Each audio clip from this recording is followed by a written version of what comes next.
శివుడి శరీర భాగాలు పడిన ప్రదేశాలను పంచ కేదార క్షేత్రాలను పిలుస్తారు. కురుక్షేత్ర యుద్ధం ముగిసిన తర్వాత పాండవులు బ్రహ్మహత్య పాతకం దయాదుడు బంధువులను చంపిన పాపాన్ని పోగొట్టుకోవడానికి శివుడు దర్శనానికి వెళ్ళారు. అయితే భోలాశంకరుడు మాత్రం పాండవులకు తన దర్శన భాగ్యం కల్పించాడు. కాశీని వదిలి ఉత్తర దిశగా హిమాలయకు వెళ్ళిపోతాడు. పట్టు వదలని పాండవులు శివుడి దర్శనార్థం వెళ్తారు. అలా తిరుగుతూ నంది రూపంలో ఉన్నాడని గుర్తిస్తారు. అప్పుడు ఆ నందిని పట్టుకునేందుకు భీముడు ప్రయత్నిస్తాడు.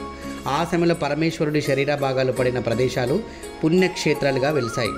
వీటిని శివపురాణంలో పంచ కేదారాలుగా పిలుస్తారు. కేదార్నాథ్, తుంగనాథ్, రుద్రనాథ్, మహేశ్వర్, కల్పనాథ్.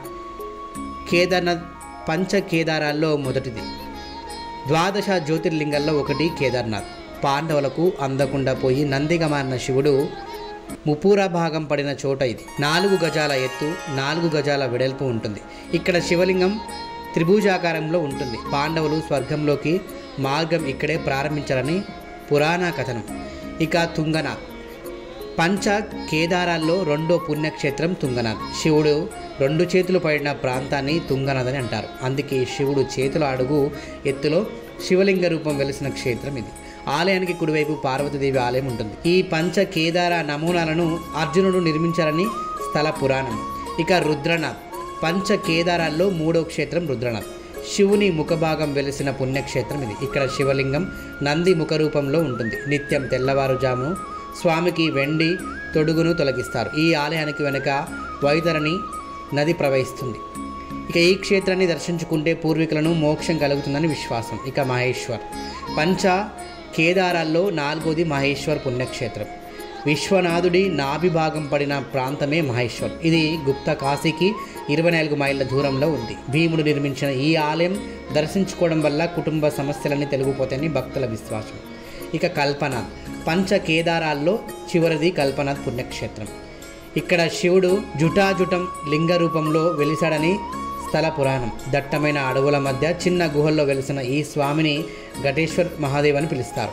ఇక బిల్వష్టకం త్రిదళం, త్రిగుణాకారం, త్రినేత్రం, క్షత్రియ యుద్ధం, త్రిజన్మ పాప సంహారం, ఏకబిల్వం శివార్పణం, త్రిశాకై బిల్వపత్రశై అచ్చిత్రై కోమలై శుభై తవ పూజం కరిష్యం ఏకబిల్వం శివార్పణం, కోటి కన్య మహాదానం తిల పర్వత కోటయం కాంచనం శీలదవేన ఏకబిల్వం శివార్పణం, కాశీక్షేత్ర నివాసం చ కాలభైరవ దర్శనం, ప్రయాగే మాధవం దృష్ట ఏకబిల్వం శివార్పణం, హిందువారే వ్రతం స్థిత్వా నిరాహోర మహేశ్వర, నక్తహం హౌష్యమి దేవేశ ఏకబిల్వం శివార్పణం, రామలింగ ప్రతిష్టా చ వైవాహికం కృతం దదా తటాకని చ సంధానం ఏకబిల్వం శివార్పణం, అఖండ బిల్వపత్రం చ ఆయుతం శివపూజనం కృతం నమః సహస్రేణ ఏకబిల్వం శివార్పణం, ఉమయ సహాదేవశ నంది వాహనేమే చ